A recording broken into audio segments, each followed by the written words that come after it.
Assalamualaikum warahmatullahi wabarakatuh. Baiklah Bapak Ibu semuanya, perkenalkan saya Deci Asri MPD selaku Kepala Sekolah SMA SIT Jabal Rahmah. Nah, saya akan melakukan praktik baik tentang asesmen pembelajaran. Seperti yang kita ketahui, pada kurikulum Merdeka ini ada 3 asesmen yang kita gunakan. Ada asesmen diagnostik, yaitu yang dilakukan di awal pembelajaran. Kemudian ada asesmen formatif yang kita lakukan saat proses pembelajaran. Dan ada asesmen sumatif yang kita lakukan di akhir lingkup materi atau di akhir semester. Nah, pada kesempatan kali ini saya akan memfokuskan video praktik baik saya ini ke asesmen diagnostik di awal pembelajaran.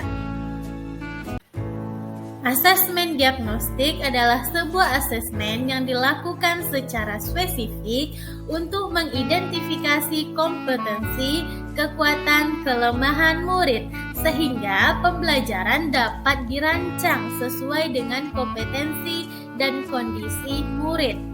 Ada beberapa tujuan asesmen diagnostik diadakan. Yang pertama itu untuk memetakan kemampuan siswa-siswa di kelas secara cepat.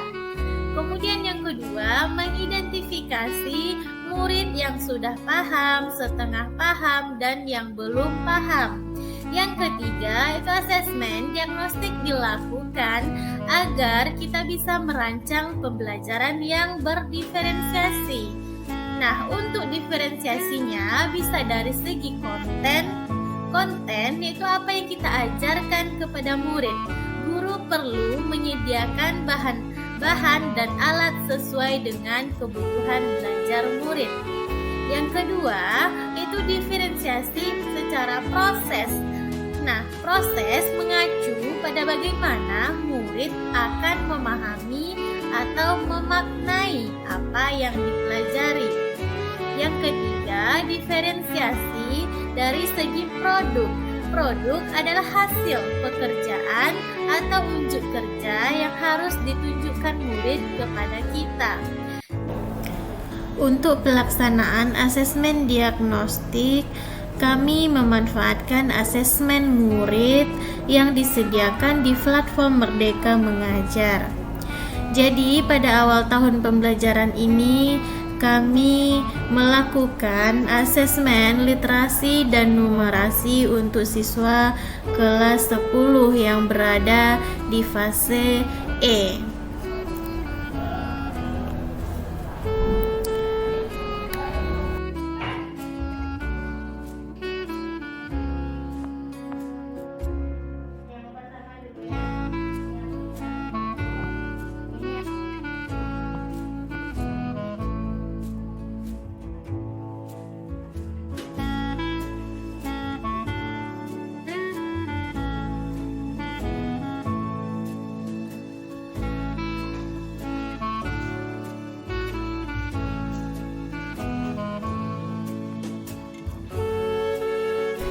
Ini adalah hasil dari asesmen yang telah dilaksanakan oleh siswa kami, siswa kelas 10.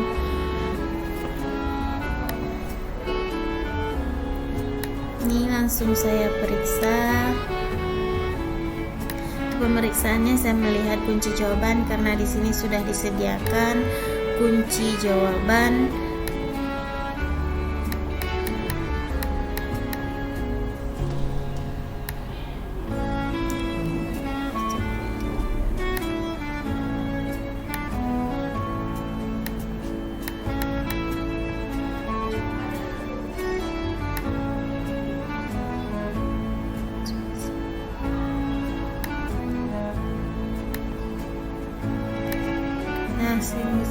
Itu murid bisa memahami dan mengakses informasi. Kemudian murid bisa menerapkan dan menggabungkan informasi yang dipahami. Namun di sini ada kompetensi yang belum tercapai, yaitu belum bisa menggunakan penalaran dan logika untuk penyelesaian masalah.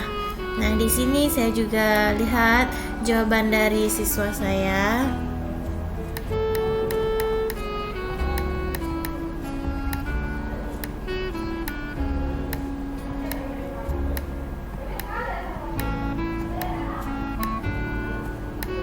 Setelah memeriksa asesmen yang dilakukan murid, langkah selanjutnya saya menganalisis rata-rata kelas. Dapat dilihat dari hasil analisis kelas, level kemampuan murid saya itu yang terbanyak masih memerlukan intervensi khusus, dan hanya 4 orang murid yang memiliki pemahaman dasar dari 13 murid yang terdapat di kelas 10. Dengan dilaksanakannya asesmen diagnostik ini, saya dapat mengetahui pengetahuan awal murid saya kelas 10 di SMA SIT Jabal Rahmah. Dengan mengetahui pengetahuan awal murid, maka saya dapat memberikan penyikapan yang tepat sesuai dengan kebutuhan murid dan dapat melaksanakan pembelajaran yang berdiferensiasi.